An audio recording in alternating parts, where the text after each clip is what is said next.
Y esta palabra hace ya un tiempo que está trabajando en mi corazón, el Señor me está hablando y me inquieta. Y sé que no es para mí solo, yo creo que Dios nunca trabaja individualmente con personas individuales, si bien trata con personas individualmente, pero cuando Él habla una palabra, habla a la iglesia, y la iglesia somos todos, así que creo que esta palabra también es para mis hermanos y quiero compartirla, quiero tratar de alguna manera expresar lo que el Señor puso en mi corazón.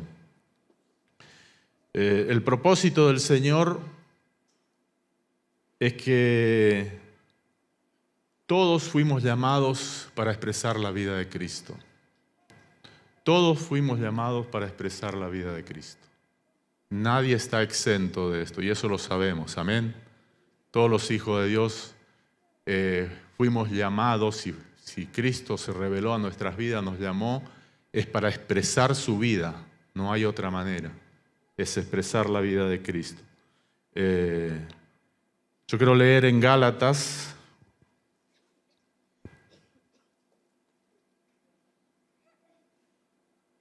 (1) 15 y 16 dice: pero cuando agradó a Dios, que me apartó desde el vientre de mi madre y me llamó por su gracia, revelar a su Hijo en mí, revelar a su Hijo en mí.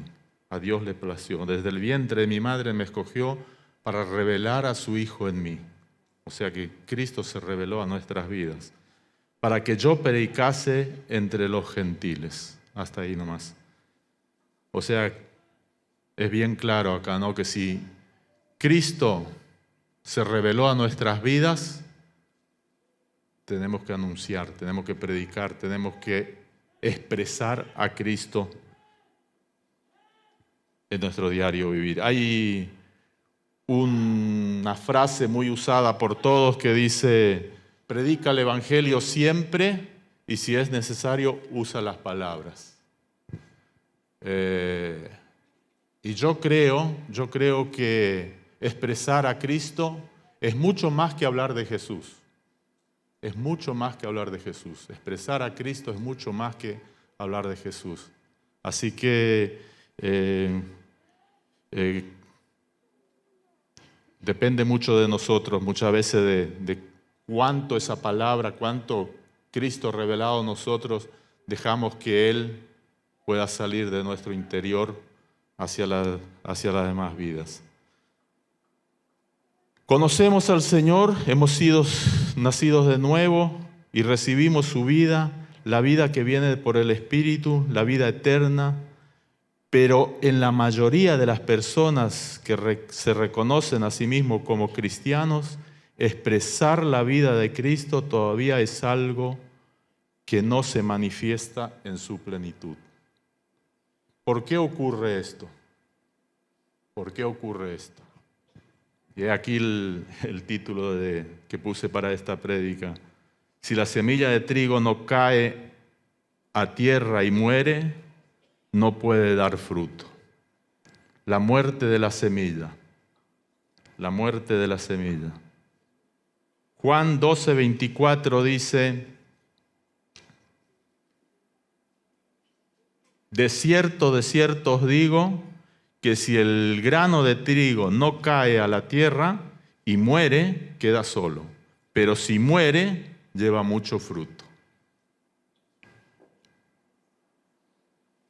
Si la semilla de trigo no cae en tierra y muere, queda sola.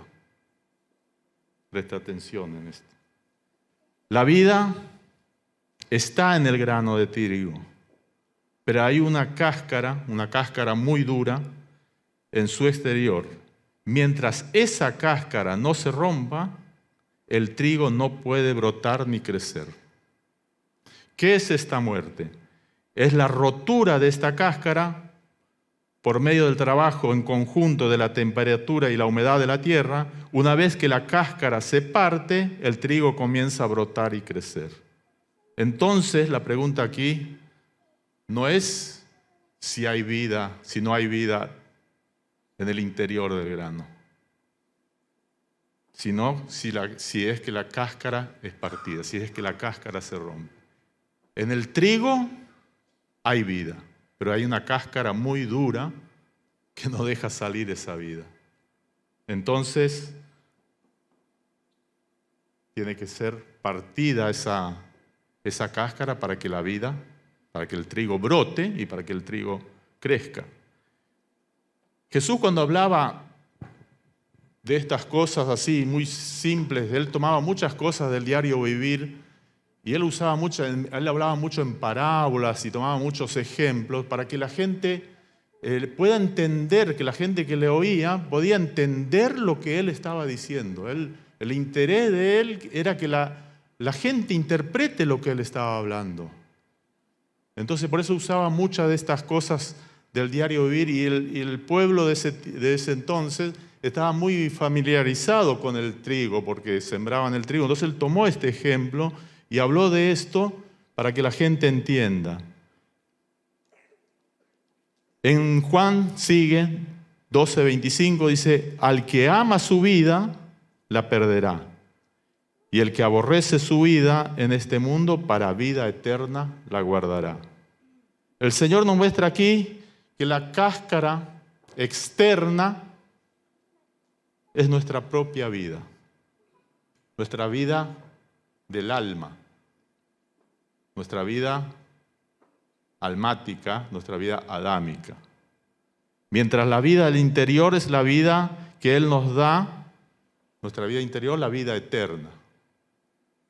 Por eso, si queremos expresar la vida de Cristo, es necesario que la vida exterior muera, que esa cáscara sea partida, que nuestra vida exterior muera. Someternos al trato de Dios para que Cristo sea expresado en nosotros, que Cristo sea formado en nosotros para después poder expresar a Cristo. O sea, someternos al trato de Dios, como el trigo es sometido a la temperatura y a la humedad de la tierra, nuestras vidas tienen que someterse al trato de Dios para que Cristo sea formado en nosotros. En Lucas 9, 23 y 24, dice, y decía a todos, si alguno quiere venir en pos de mí, niéguese a sí mismo, tome su cruz cada día. Cruz es símbolo de muerte. Tome su cruz cada día y sígame, porque todo el que quiere salvar su vida, la perderá. Y todo el que pierda su vida, por causa de mí, éste la salvará. Vamos ahora un poquito a ver qué quiere decir con esto de perder la vida, porque no es que Jesús estaba diciendo que tienen que morirse, ustedes su vida natural se tiene que morir, sino Él estaba hablando justamente de nuestra vida exterior. Y vamos a ver algunos ejemplos. Cuando la Escritura habla en el Nuevo Testamento de vida, se está expresando, más en estos versículos que estamos leyendo, se está expresando y hay tres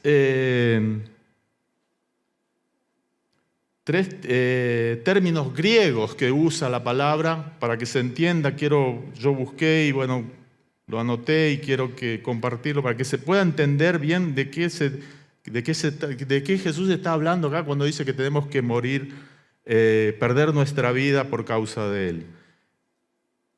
Está la vida bios, que es la vida biológica, es la vida natural, la que tienen los animales, las plantas y nuestros cuerpos.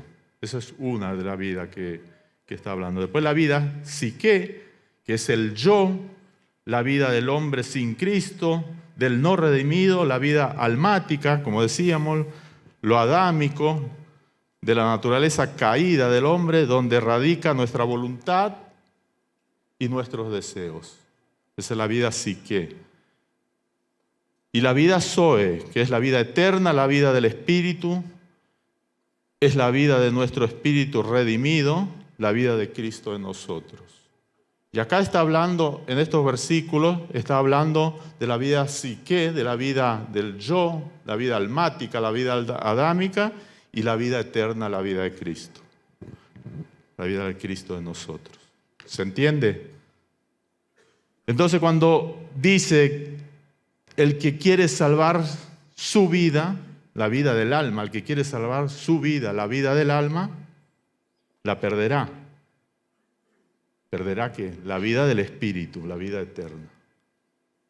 Entonces tenemos que morir a la vida almática para que la vida de Cristo pueda morar en nosotros. Perder la vida por causa del Señor tiene que ver con hacer morir el yo. Mis deseos sin Cristo, mi voluntad de defender mis intereses, mi propio proyecto de vida, hacer las cosas como a mí me parecen, hacer morir mis sueños para ganar a Cristo. O sea que el Señor estaba interesado que las personas en ese tiempo y hoy a través de su Espíritu, Él nos está diciendo que tenemos que morir a nuestra vida almática, a nuestros deseos. Si bien todos tenemos proyectos, todos tenemos proyectos de vida y tenemos deseos, pero tiene que ser en Cristo. No tiene que ser mis propios deseos, mis propios proyectos, sino en Cristo. Yo siempre digo una frase que tenemos que tener mentes de reino. Y es así, porque todo lo que hacemos tiene que agradar a Cristo. Todo lo que nuestra vida anhela tiene que ser encuadrado en lo que Cristo quiere de nosotros. Entonces, ahí sí vamos a morir al yo, a nuestros propios deseos y vamos a agradar a Cristo. Y Cristo va a morar en nosotros. En Gálatas 2:20 dice, y aquí no el de morir al yo, está bien clarito, ahí el apóstol Pablo nos habla y nos dice, con Cristo estoy juntamente crucificado y ya no vivo yo. Ahí es la vida psique, la vida del alma. Ya no vivo yo, mas Cristo vive en mí. La vida soy, Cristo vive en mí, la vida eterna, la vida de Cristo. Y lo que ahora vivo en la carne, la vida psique, la vida almática, lo vivo en la fe del Hijo de Dios, el cual me amó y se entregó a sí mismo por mí.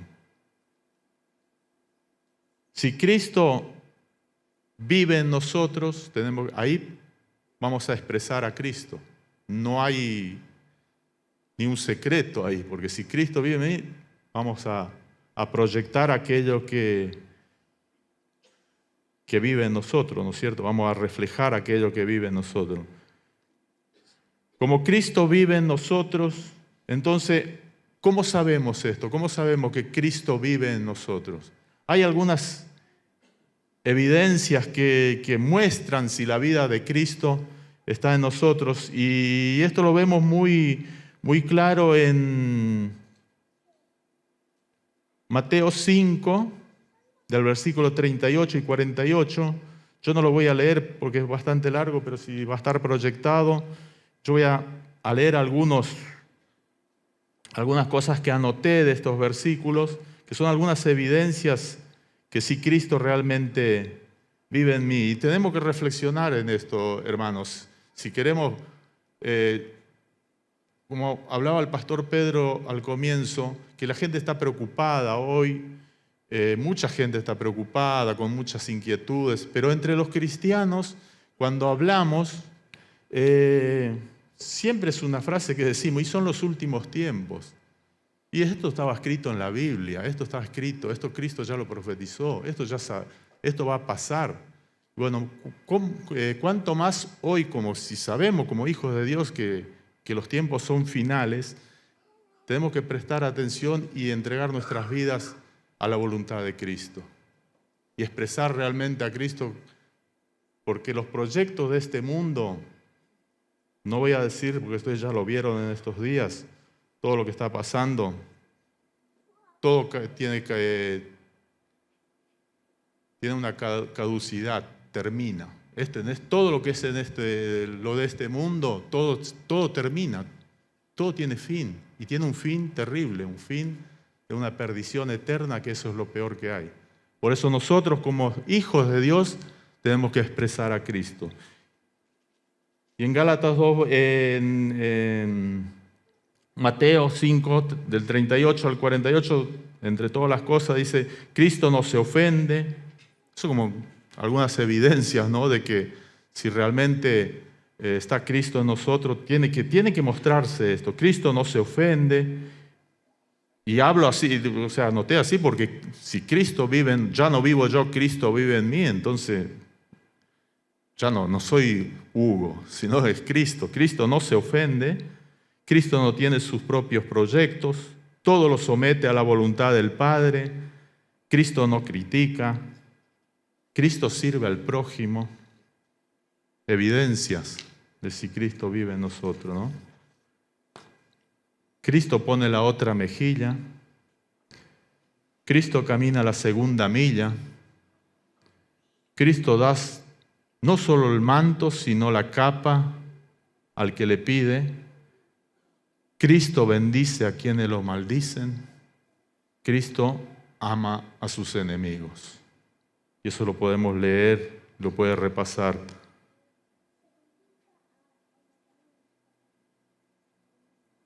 Cristo, ya no vivo yo, sino que Cristo vive en mí.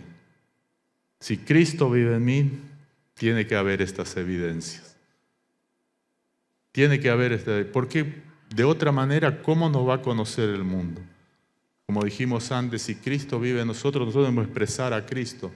No tanto hablar por ahí, entiéndase bien, ¿no? Hablar de Jesús, el Jesús histórico, el Jesús hombre, sino el Cristo, el ungido de Dios, el que murió en la cruz, el que resucitó y el que nos dio vida nueva. Y esa vida se tiene que reflejar, esa vida nueva que hay en nosotros. No puede reflejarse otra cosa en los redimidos. En los hijos de Dios no se puede reflejar otra cosa. Tiene que reflejarse la vida de Cristo. De otra manera, hermanos, no vamos a expresar, no vamos a ganar, como decimos muchas veces, a la gente de afuera, a los que están sin Cristo, a los que están desesperados, a los que están sin vida, a los que están muertos sin Cristo.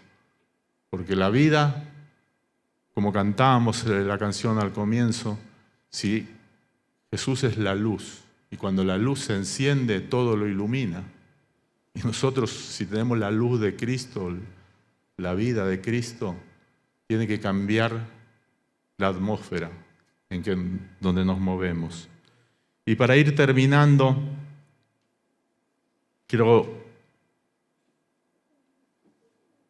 hay una historia que leí que me impactó, que tiene bastante que ver con esto. Un hallazgo que hubo no hace mucho tiempo. Personas, arqueólogos creo, que buscaban y encontraron semillas de trigo que datan del tiempo de Jesús. No saben bien la fecha, pero que datan del tiempo de Jesús. Y las semillas estaban intactas cuando las encontraron. Intactas. Muchos a lo mejor lo leyeron este artículo.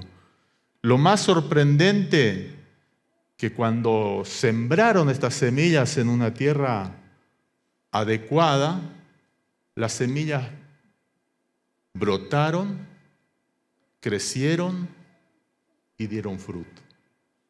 Pasaron a lo mejor 2000 años. Las semillas estaban intactas, pero si no iban a ser halladas, podían estar intactas, pero sin dar vida, sin dar aquello por el cual fueron creados. Fueron creados para crecer, para brotar, crecer y dar fruto. Y nosotros tenemos que ser hallados en Cristo, estar en Cristo para poder dar fruto.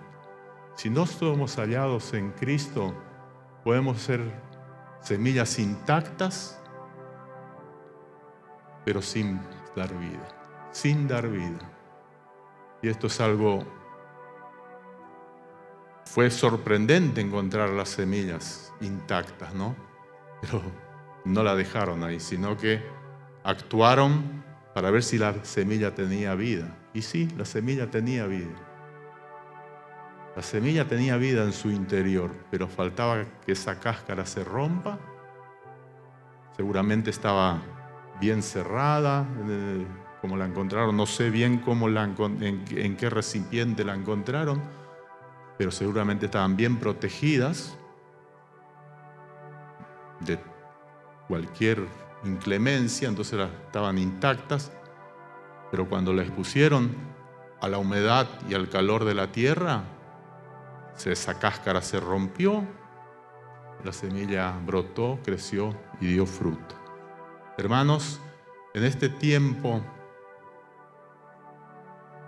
de tanta necesidad de Cristo, ¿no? Porque las cosas materiales no son tan importantes. Todo perece, todo termina, pero lo importante es la vida eterna.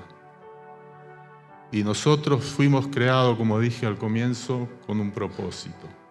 Fuimos llamados a expresar la vida de Cristo. No seamos cristianos intactos, sino que cumplamos aquello que fuimos llamados, a expresar la vida de Cristo. Queremos conservar nuestra vida como esa semilla intacta, una semilla que puede ser milenaria, pero sin dar fruto. O estamos dispuestos a morir para traer mucho fruto y así expresar la vida de Cristo. Dentro de cada semilla hay un bosque.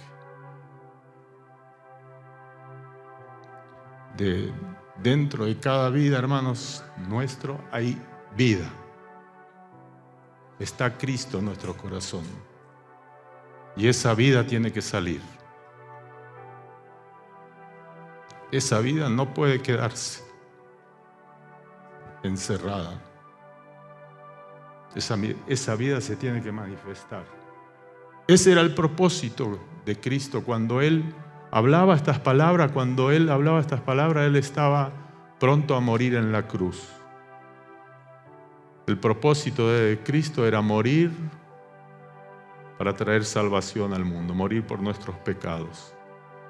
Si Cristo no cumplía con el propósito por el cual el Padre así lo determinó, hoy no estaríamos hablando de esto.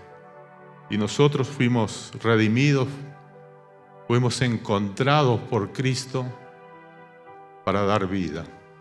Así que el desafío está dado, hermanos, hoy, a dar vida. Quiero, para terminar, leer en Juan 8, 31 y 32. Vamos a orar. Dijo entonces Jesús a los judíos que habían creído en Él. Y hoy nos está hablando a nosotros. Si hemos creído en Él, Él nos habla a nosotros también. Si vosotros permanecéis en mi palabra, seréis verdaderamente mis discípulos. Y conoceréis la verdad, y la verdad os hará libre. El desafío está dado, hermanos. Depende de nosotros qué vamos a hacer con esa vida que tenemos dentro nuestro. Quiero orar con ustedes. ¿Quieren poner de pie?